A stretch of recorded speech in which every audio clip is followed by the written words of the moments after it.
ನಮಸ್ಕಾರ ವೀಕ್ಷಕರೇ, ನಾನು ನಿಮ್ಮ ವೈದ್ಯೆ ಪಲ್ಲವಿ KS ಅದ್ವೈತ ಆಯುರ್ವೇದ ಚಿಕಿತ್ಸಾಲಯ ಶಿವಮೊಗ್ಗದಿಂದ ಮಾತಾಡ್ತಾ ಇದ್ದೀನಿ.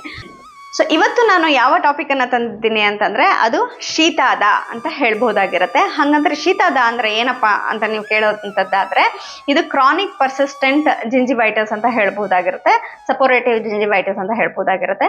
ಸೊ ಹಂಗಂದ್ರೆ ಏನು ಅಂತ ಮತ್ತೆ ಕೇಳೋದಾದ್ರೆ, ಯಾವಾಗ ನಮ್ಮ ವಸಡಲ್ಲಿ ಯಾವಾಗ್ಲೂ ಕೂಡ ಇನ್ಫ್ಲಮೇಷನ್ ಅಂತಂದ್ರೆ ಒಂಥರ ಕುರ ಥರ, ಇಲ್ಲ ಅಂದ್ರೆ ಏನೋ ಒಂದು ಕರಗಿರೋ ಥರ ರೆಡ್ಡಿಶ್ನೆಸ್ ಯಾವಾಗ್ಲೂ ಇದೆ, ಅದರಿಂದ ಏನಾದ್ರೂ ಡಿಸ್ಚಾರ್ಜ್ ಆಗ್ತಿದೆ, ಪಸ್ ಬರ್ತಾ ಇದೆ ಅಂತಂದ್ರೆ ಅದು ನಮಗೆ ಶೀತಾದ ಅಂತ ಹೇಳ್ಬಹುದಾಗಿರುತ್ತೆ. ಇದು ಆಯುರ್ವೇದದಲ್ಲಿ ಇದಕ್ಕೆ ಶೀತಾದ ಅಂತ ಹೇಳುವಂಥದ್ದನ್ನ ನಾವಿಲ್ಲಿ ನೋಡ್ಬೋದಾಗಿರುತ್ತೆ. ಯಾವಾಗ ಕ್ರಾನಿಕ್ ಅಂದ್ರೆ ಲಾಂಗ್ ಟರ್ಮ್ ಅಲ್ಲಿ ತುಂಬಾ ವರ್ಷಗಟ್ಟಲೆ ನಮಗೆ ಇದು ಕಾಡ್ತಾ ಇದೆ ಅಂತಂದಾಗ ಮಾತ್ರ ಇದಕ್ಕೆ ಶೀತಾದ ಅಂತ ಹೇಳುವಂಥದ್ದನ್ನ ನಾವಿಲ್ಲಿ ನೋಡ್ಬೋದಾಗಿರುತ್ತೆ. ಹಾಗಾದ್ರೆ ಇದಕ್ಕೆ ಏನೆಲ್ಲ ಕಾರಣ ಅಂತ ನಾವು ನೋಡುವಂಥದ್ದಾದ್ರೆ, ಮೊದಲನೇದಾಗಿ ಇದಕ್ಕೆ ಕಾರಣ ಏನು ಅಂದ್ರೆ ಹಲ್ಲಿನ ಮೇಲೆ ನಮಗೆ ಹಳದಿ ಆಗಿರುವಂಥ ಫ್ಲೇಕ್ಸ್ಗಳು ಇರುವಂಥದ್ದು, ಮತ್ತೆ ಅದ್ರ ಮೇಲಿರೋ ಕ್ರಸ್ಟ್ಗಳು, ಗಟ್ಟಿ ಆಗಿರೋ ಕ್ರಸ್ಟ್ಗಳು ಏನು ಮಾಡುತ್ತೆ, ನಮ್ಮ ನಿಜವನ್ನ ಅಂತಂದ್ರೆ ವಸಡನ್ನ ಏನು ಮಾಡುತ್ತೆ ಚುಚ್ಚಿ, ಅಥವಾ ಅಲ್ಲಿ ಬ್ಯಾಕ್ಟೀರಿಯಲ್ ಇನ್ಫೆಕ್ಷನ್ಸನ್ನ ಇನ್ವೈಟ್ ಮಾಡಿ ಈ ಥರ ಒಂದು ಕಾಯಿಲೆಯನ್ನ ಆಗುವಂಥದ್ದನ್ನ ನಾವಿಲ್ಲಿ ನೋಡ್ಬೋದಾಗಿರುತ್ತೆ.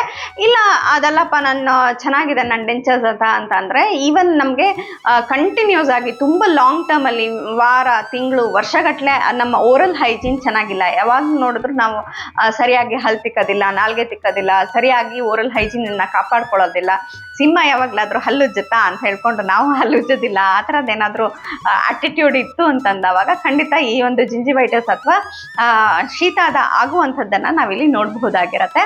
ಹಾಗೆ ನಮ್ಮ ಇಮ್ಯೂನ್ ಸಿಸ್ಟಮ್ ಲೋ ಇದೆ, ಯಾವುದಾದ್ರೂ ಇಮ್ಯೂನ್ ಕಾಂಪ್ರಮೈಸ್ಡ್ ಡಿಸೀಸ್ಗಳು ನಮಗೆ ಕಾಡ್ತಾ ಇದೆ ಅಂತಂದ್ರೆ HIV ಇರಬಹುದು, ಇಲ್ಲ ಕ್ಯಾನ್ಸರ್ ಇರ್ಬೋದು, ಈ ಥರದ್ದು ಯಾವ್ದಾದ್ರು ಕಾಡ್ತಾ ಇದೆ ಅಂತಂದಾಗಲೂ ಕೂಡ ಈ ಒಂದು ಜಿಂಜಿವೈಟಿಸ್ ಅಥವಾ ಶೀತಾದ ಆಗುವಂಥದ್ದನ್ನ ನಾವಿಲ್ಲಿ ನೋಡ್ಬೋದಾಗಿರುತ್ತೆ. ಅದ್ರ ಜೊತೆಗೆ ನಮಗೆ ಡಯಾಬಿಟಿಸ್ ಇದೆ, ಅದು ಕಂಟ್ರೋಲಲ್ಲೇ ಇಲ್ಲ, ಯಾವಾಗ ನೋಡಿದ್ರು 400ಗೆ ಹೋಗುತ್ತೆ, ಇಲ್ಲ 500ಗೆ ಹೋಗುತ್ತೆ, ಇಲ್ಲ ಅಂದ್ರೆ 100ಗೆ ಬರುತ್ತೆ, ಅದರಲ್ಲಿ ಏನು ಕಂಟ್ರೋಲ್ ಇಲ್ಲ, ಒಂದು ಹೈ ಇರುತ್ತೆ, ಒಂದು ಲೋ ಇರುತ್ತೆ, ಫ್ಲಕ್ಚುಯೇಟಿಂಗ್ ಆಗ್ತಾನೆ ಇರುತ್ತೆ ಅಂತ ಅಂದಾಗಲೂ ಕೂಡ ಈ ಒಂದು ಕಾಯಿಲೆ ಶೀತಾದ ಬರುವಂಥದ್ದನ್ನ ನಾವಿಲ್ಲಿ ನೋಡ್ಬೋದಾಗಿರುತ್ತೆ. ಇನ್ನು ಲೋಕಲೈಸ್ಡ್ ಆಗಿರುವಂಥ ಕಾರಣಗಳು ಏನು ಅಂತಂದ್ರೆ, ನಮಗೆ ವಯಸ್ಸಾದವರು ಡೆಂಚರ್ಸ್ಗಳ ಹಾಕೊಳ್ತಾರೆ, ಅಂದರೆ ನಿಮಗೆ ಹಲ್ ಸೆಟ್ಗಳನ್ನು ಹಾಕೊಳ್ಳುವಂಥದ್ದು. ಈ ಹಲ್ ಸೆಟ್ಟನ್ನು ಹಾಕೊಂಡವಾಗ ಅದು ಸರಿಯಾಗಿ ಕೂತ್ಕೊಳ್ಳೋದಿಲ್ಲ, ಒಂದ್ ಕಡೆ ಏರುಪೇರು ಆಗೋದು, ಒಂದ್ ಕಡೆ ಚುಚ್ತಾ ಇರೋವಂಥದ್ದು, ಈ ಥರದ್ದೇನಾದ್ರೂ ಇತ್ತು ಅಂತಂದ್ರೆ ಇಲ್ ಫಿಟೆಡ್ ಅಂತ ಹೇಳ್ತೀವಿ ನಾವು. ಅದಕ್ಕೆ ಇಲ್ ಫಿಟೆಡ್ ಡೆಂಚರ್ಸ್ ಅನ್ನ ಹಾಕೊಂಡ್ವಿ ಅಂತಂದ್ರೆ ಅವಾಗ ಕೂಡ ನಮಗೆ ಈ ಒಂದು ಜಿಂಜಿವೈಟಿಸ್ ಅಥವಾ ಕ್ರಾನಿಕ್ ಆಗಿ ಜಿಂಜಿವೈಟಿಸ್ ಆಗುವಂಥದ್ದನ್ನ ನಾವು ನೋಡ್ಬೋದಾಗಿರುತ್ತೆ. ಇನ್ನು ಕೆಲವು ಸಣ್ಣ ಮಕ್ಕಳಲ್ಲಿ ಮೂಗು ಯಾವಾಗ ನೋಡಿದ್ರು ಕಟ್ಟಿರುತ್ತೆ, ಅಥವಾ ಅಲರ್ಜಿ ಕಂಡೀಷನ್ಸ್ಗಳಲ್ಲಿ ಮೂಗು ಕಟ್ಟಿರುವಂಥದ್ದನ್ನ ನಾವು ನೋಡ್ಬೋದಾಗಿರುತ್ತೆ. ಮೂಗು ಕಟ್ಟಿದೆ ಅಂತಂದ್ರೆ ಅವರಿಗೆ ಮೂಗಿನಿಂದ ಉಸಿರಾಡ್ಲಿಕ್ಕೆ ಆಗೋದಿಲ್ಲ. ತುಂಬಾ ಜನ ಪೇರೆಂಟ್ಸ್ ನನ್ನ ಹತ್ರ ಬಂದು ಕಂಪ್ಲೇಂಟ್ ಹೇಳ್ತಾರೆ, ನನ್ನ ಮಗ ಯಾವಾಗ ನೋಡಿದ್ರು ಬಾಯಿ ಕಳ್ಕೊಂಡು ಬಾಯಲ್ಲಿ ಉಸಿರಾಡ್ತಾ ಇರ್ತಾನೆ ಮೇಡಮ್, ಮೂಗಿನಿಂದ ಉಸಿರಾಡೋದೇ ಇಲ್ಲ ಅಂತ. ಸೊ ಈ ಥರ ಒಂದು ಕಂಡೀಷನಲ್ಲೂ ಕೂಡ ನಮಗೆ ಜಿಂಜಿವೈಟಿಸ್ ಆಗುವಂಥದ್ದನ್ನು ನಾವಿಲ್ಲಿ ನೋಡ್ಬೋದಾಗಿರುತ್ತೆ. ಹೌದು, ನಮಗೆ ಜಿಂಜಿವೈಟಿಸ್ ಇದೆಲ್ಲ ಕಾರಣದಿಂದ ಆಗುತ್ತೆ, ಆದರೆ ಜಿಂಜಿವೈಟಿಸಲ್ಲಿ ಏನೆಲ್ಲ ಸಿಂಪ್ಟಮ್ಸ್ ಬರುತ್ತೆ, ಜಿಂಜಿವೈಟಿಸ್ ಅಂದರೆ ಹೇಗೆ, ಅದಕ್ಕೆ ಅದರೊಳಗೆ ಸಿಂಪ್ಟಮ್ಸ್ ಏನೇನು ಇರುತ್ತೆ ಅಂತ ನೀವು ಕೇಳುವಂಥದ್ದಾದರೆ, ಮೊದಲನೇದಾಗಿ ಇದರೊಳಗೆ ನಮಗೆ ಅಲ್ಲಿ ರಕ್ತ ಸೋರುವಂಥದ್ದು, ಅಂದರೆ ನಮ್ಮ ಗಮ್ಸಿಂದ ಅಥವಾ ನಮ್ಮ ನಿಜದಿಂದ ರಕ್ತ ಬರುವಂಥದ್ದನ್ನು ನಾವಿಲ್ಲಿ ನೋಡ್ಬೋದಾಗಿರುತ್ತೆ. ಅದ್ರ ಜೊತೆಗೆ ಯಾವಾಗ ನೋಡಿದ್ರು ಅಲ್ಲಿ ರೆಡ್ಡಿಶ್ನೆಸ್ ಇರೋದು, ನೋವಿರುವಂಥದ್ದು, ಬಿಸಿ ಆಗಿರುವಂಥದ್ದನ್ನ ಕುಡಿಯೋಕ್ಕೆ ಆಗದೆ ಇರುವಂಥದ್ದು, ಅಥವಾ ಸ್ಪೈಸಿ ಆಗಿರುವಂಥ ಏನಾದರೂ ಆಹಾರಗಳನ್ನು ತಿನ್ನಕ್ಕೆ ಆಗದೆ ಇರುವಂಥದ್ದು, ಯಾವಾಗ ನೋಡಿದ್ರು ಕರ್ಗಿ ಇರುವಂಥದ್ದು, ಯಾವಾಗಲೂ ನೋವು ಇರುವಂಥದ್ದನ್ನು ನಾವಿಲ್ಲಿ ನೋಡ್ಬೋದಾಗಿರುತ್ತೆ.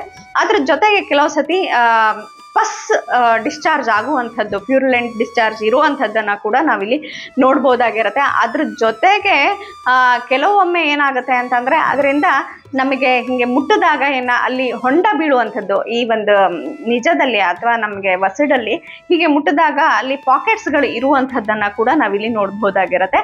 ಹಾಗೆ ಬಾಯಿಯಿಂದ ಕೆಟ್ಟ ಸ್ಮೆಲ್ ಬರುವಂಥದ್ದು, ಹಾಗೆ ನಾವು ತಿನ್ನುವ ಆಹಾರ ಕೂಡ ನಮಗೆ ಅದು ಸ್ಮೆಲ್ ಇದೆಯೇನೋ ಅಂತ ಅನಿಸುವಂಥದ್ದು, ಅವರ ಬ್ರೆತ್ ಕೂಡ ಸ್ಮೆಲ್ ಇರುವಂಥದ್ದನ್ನು ನಾವಿಲ್ಲಿ ನೋಡ್ಬೋದಾಗಿರುತ್ತೆ. ಇದು ಅತಿ ಮುಖ್ಯವಾದ ಇದರ ಸಿಂಪ್ಟಮ್ಸ್ಗಳು ಇರುವಂಥದ್ದನ್ನು. ಅದ್ರ ಜೊತೆಗೆ ಬ್ಲೀಡಿಂಗ್ ಕೂಡ, ಹೆಚ್ಚಿನದಾಗಿ ಬ್ಲೀಡಿಂಗ್ ಆಗುವಂಥದ್ದನ್ನು ನಾವಿಲ್ಲಿ ನೋಡಬಹುದಾಗಿರುತ್ತೆ. ಸೊ ಇದೆಲ್ಲ ಸಿಂಪ್ಟಮ್ಸ್ ನಮಗಿದೆ, ಅಥವಾ ಯಾವುದೋ ಒಂದು ಸಿಂಪ್ಟಮ್ ಇದೆ, ಎಲ್ಲದೂ ಇರಬೇಕು ಅಂತ ಇಲ್ಲ, ಯಾವುದೋ ಒಂದು ಸಿಂಪ್ಟಮ್ಸ್ ಇದೆ ಅಂತ ಅಂದಾಗಲೂ ಕೂಡ ನಾವು ಜಿಂಜಿವೈಟಿಸ್ ಇದೆಯಾ ನನಗೆ ಅಂತ ನಾವು ಒಂದ್ಸತಿ ಯೋಚನೆ ಮಾಡಬೇಕಾಗಿರುತ್ತೆ. ಹಾಗಾದರೆ ಇದಕ್ಕೆ ಚಿಕಿತ್ಸೆ ಏನು ಅಂತ ಕೇಳೋದಾದ್ರೆ, ಆಯುರ್ವೇದದಲ್ಲಿ ಯಾವಾಗಲೂ ಕೂಡ ಮೊದಲನೆಯ ಚಿಕಿತ್ಸೆ ಏನು ಅಂತಂದ್ರೆ ನಿಧಾನ ಪರಿವರ್ಜನವನ್ನ ಮಾಡಬೇಕು. ನಿಧಾನ ಪರಿವರ್ಜನ ಅಂದ್ರೆ ಈ ಒಂದು ಕಂಡೀಷನ್ ಯಾವ್ದ್ರಿಂದ ಉಂಟಾಗಿದೆ ಅದನ್ನ ದೂರ ಇಡಬೇಕಾಗಿರುವಂಥದ್ದು ಮೊದಲನೇ ಲೈನ್ ಆಫ್ ಟ್ರೀಟ್ಮೆಂಟ್ ಆಗಿರುತ್ತೆ. ಸೊ ಅದಕ್ಕೆ ಏನ್ ಮಾಡ್ಬೇಕು ನಾವು ಅಂತ ಅಂದ್ರೆ ನಾವು ನಿತ್ಯದಲ್ಲಿ 2 ಸತಿ ಹಲ್ಲನ್ನ ಉಜ್ಜುವಂಥದ್ದನ್ನ ಮಾಡಬೇಕು. ಆಮೇಲೆ ಫ್ಲಾಸಿಂಗ್ ಅಂದ್ರೆ ಹಲ್ಲುಗಳ ಮಧ್ಯದಲ್ಲಿ ನಾವು ತೆಳುವಾದ ದಾರವನ್ನು ಹಾಕಿ ಅಲ್ಲಿರುವಂತಹ ಏನಾದ್ರು ಫುಡ್ ಮೆಟೀರಿಯಲ್ಸ್ ಇದೆ, ಏನಾದ್ರು ಅಲ್ಲಿ ಶೇಖರಣೆ ಆಗಿದೆ ಅಂದ್ರೆ ಅದನ್ನ ತೆಗೆಯುವಂಥದ್ದನ್ನ ಮಾಡಬೇಕು. ಅದಕ್ಕೆ ಈ ತರ ಫ್ಲಾಸಿಂಗ್ ಒಂದು ಕಡ್ಡಿ ಕೂಡ ಇವಾಗ ದೊರೆಯುವಂಥದ್ದನ್ನ ನಾವಿಲ್ಲಿ ನೋಡ್ಬೋದಾಗಿರುತ್ತೆ. ಸೊ ಈ ತರ ಇದ್ರೊಳಗೆ ನಾವು ಫ್ಲಾಸಿಂಗ್ ಅನ್ನ ಮಾಡುವಂಥದ್ದು ದಿನದಲ್ಲಿ 1 ಸತಿ ಆದ್ರೂ ಕೂಡ ಫ್ಲಾಸಿಂಗ್ ಮಾಡುವಂಥದ್ದನ್ನ ಮಾಡಬೇಕಾಗಿರುತ್ತೆ. ಅದ್ರ ಜೊತೆಗೆ ನಮಗೆ ಏನಾದರೂ ಅನ್ಕಂಟ್ರೋಲ್ಡ್ ಡಯಾಬಿಟಿಸ್ ಇದೆ ಅಂತಂದ್ರೆ ಅದನ್ನ ಕಂಟ್ರೋಲ್ ಅಲ್ಲಿ ಇಟ್ಕೊಳ್ಳೋದು, ಆಟೋ ಇಮ್ಯೂನ್ ಕಾಂಪ್ರಮೈಸ್ ಡಿಸೀಸ್ಗಳಿದೆ ಅಂತಂದ್ರೆ ನಮ್ಮ ರಸಾಯನ ಚಿಕಿತ್ಸೆಯ ಮೂಲಕ ಅದನ್ನ ಸರಿಪಡಿಸ್ಕೊಳ್ಳುವಂಥದ್ದನ್ನ ನಾವಿಲ್ಲಿ ಮಾಡಬೇಕಾಗಿರುತ್ತೆ. ಹಾಗೆ ಬಾಯಲ್ಲಿ ಉಸಿರಾಡ್ತಾ ಇದ್ದೀವಿ, ಮೂಗು ಬ್ಲಾಕ್ ಆಗಿದೆ ಅಂದ್ರೆ ಅದಕ್ಕೆ ಚಿಕಿತ್ಸೆಯನ್ನ ತಗೊಳ್ಳುವಂಥದ್ದು, ಡೆಂಚರ್ ಸರಿಯಾಗಿಲ್ಲ ಅಂತಂದ್ರೆ ಅದನ್ನ ಸರಿ ಮಾಡ್ಕೊಳ್ಳುವಂಥದ್ದನ್ನ ನಾವಿಲ್ಲಿ ಮಾಡಬೇಕಾಗಿರುತ್ತೆ. ಆದ್ರೆ ನನಗೆ ಇದೆಲ್ಲ ಸರಿ ಮಾಡ್ಕೊಂಡ್ರು ಕೂಡ ಜಿಂಜಿವೈಟಿಸ್ ಇದೆ, ಅದು ನಿಧಾನವಾಗಿ ಹೋಗುತ್ತೆ, ಇವಾಗ ಅದನ್ನ ಹೇಗೆ ಸರಿ ಮಾಡ್ಕೊಳ್ಳೋದು, ಟ್ರೀಟ್ಮೆಂಟ್ ಏನಾದರೂ ಇದೆಯಾ ಆಯುರ್ವೇದದಲ್ಲಿ ಅಂತ ಕೇಳಿದ್ರೆ ಖಂಡಿತವಾಗಿ ಇದಕ್ಕೆ ಚಿಕಿತ್ಸೆ ಇರುವಂಥದ್ದನ್ನ ನಾವಿಲ್ಲಿ ನೋಡ್ಬೋದಾಗಿರುತ್ತೆ.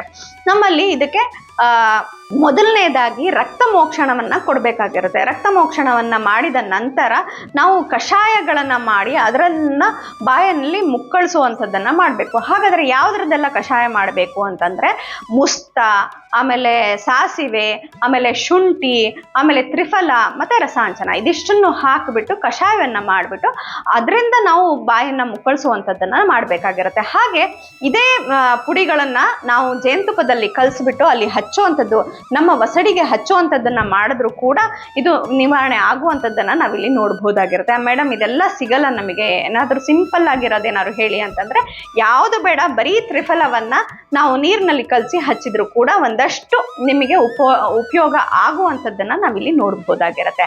ಅದ್ರ ಜೊತೆಗೆ ನಾವೇನ್ ಮಾಡಬೇಕು, ನಸ್ಯ ಮಧುರ ಗಣೌಷಧಿಯಿಂದ ನಾವು ನಸ್ಯವನ್ನ ಮಾಡಬೇಕಾಗಿರುತ್ತೆ. ಯಾವುದ್ರಲ್ಲಿ ನಸ್ಯ ಮಾಡಬೇಕು ಅಂದ್ರೆ ಎಷ್ಟಿ ಮಧು ತೈಲದಲ್ಲಿ ನಸ್ಯ ಮಾಡಬೇಕಾಗಿರುತ್ತೆ. ಅದೇ ತುಂಬಾ ಜಾಸ್ತಿ ರಕ್ತ ಬರ್ತಾ ಇದೆ ಅಂತಂದ್ರೆ ಘೃತ ಅಂದ್ರೆ ತುಪ್ಪದಿಂದ ನಸ್ಯ ಮಾಡಬೇಕಾಗಿರುತ್ತೆ. ಯಾವ ಘೃತದಿಂದ ಮಾಡಬೇಕು ಅಂತಂದ್ರೆ ಶತಾವರ್ಯಾದಿ ಘೃತದಿಂದ ನಾವು ನಸ್ಯವನ್ನ ಮಾಡಬೇಕಾಗಿರುತ್ತೆ. ಹಾಗೆ ನಾವು ಪಂಚಕರ್ಮದಲ್ಲಿ ಯಾವ ಪಂಚಕರ್ಮವನ್ನ ಇದಕ್ಕೆ ಆಯ್ಕೆ ಮಾಡ್ಕೋಬೇಕು ಅಂತಂದ್ರೆ ಕಫಪಿತ್ತಹರವಾಗಿರುವಂತಹ ಪಂಚಕರ್ಮವನ್ನ ಮಾಡಿಸ್ಬೇಕಾಗಿರುತ್ತೆ. ಅಂದ್ರೆ ಕಫಕ್ಕೆ ನಾವು ವಮನ ಕೊಟ್ಟು ನಂತರದಲ್ಲಿ ವಿರೇಚನವನ್ನ ಕೊಟ್ಟು ಅದಾದ ಮೇಲೆ ಓರಲ್ ಮೆಡಿಕೇಶನ್ಸ್ ತ್ರಿಫಲ ಗುಗ್ಗುಲು ಸೂತಶೇಖರ ಇಂಥ ಮೆಡಿಕೇಶನ್ಸ್ಗಳನ್ನು ಕೊಟ್ಟು ಇದನ್ನ ನಾವು ನಿವಾರಣೆ ಮಾಡ್ಕೊಳ್ಬಹುದಾಗಿರುತ್ತೆ. ನೋಡಿದ್ರಲ್ಲ ವೀಕ್ಷಕರೇ, ನಿಮಗೆ ಈ ಥರ ಒಂದು ವಸಿಡಿನಲ್ಲಿ ರಕ್ತಸ್ರಾವ ಇದೆ, ಇಲ್ಲ ಬಾಯಲ್ಲಿ ಸ್ಮೆಲ್ ಬರ್ತಾ ಇದೆ ಅಂತಂದರೆ ಅದು ನಿಮಗೆ ಜಿಂಜಿವೈಟಿಸ್ ಅಥವಾ ಶೀತಾದ ಕೂಡ ಆಗಿರಬಹುದು. ಈ ಥರದ್ದೇನಾದರೂ ನಿಮಗೆ ತೊಂದರೆ ಇತ್ತು ಅಂತಂದರೆ ಖಂಡಿತವಾಗಿ ಸಂಪರ್ಕಿಸಿ ಅದ್ವೈತ ಆಯುರ್ವೇದ ಚಿಕಿತ್ಸಾಲಯ ಶಿವಮೊಗ್ಗ. ನೀವು ಕರೆ ಕೂಡ ಮಾಡ್ಬೋದು. 9187484210 ಕರೆ ಮಾಡಿ ಅಂತ ಹೇಳ್ತಾ ನನ್ನ ಮಾತುಗಳನ್ನು ಮುಗಿಸ್ತೀನಿ. ನಮಸ್ಕಾರಗಳು.